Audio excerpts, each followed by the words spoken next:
Okay, I figured the only way to do this is to show a video of it to explain what's going on here.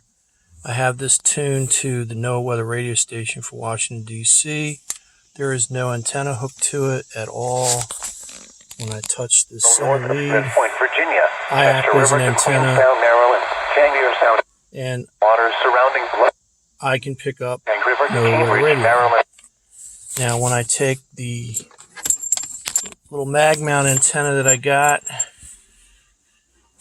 touch the center lead, before I touch it, as it gets close to it, it starts to act as an antenna through induction. As soon as it makes contact, nothing, which tells me that the center lead is not connected to the whip. I'm going to have to check it again to make sure it's okay. And if I completely install it, hold on a second, bear with me. If I put it on, completely installed, nothing. That should be full strength at this point. So when I take it off,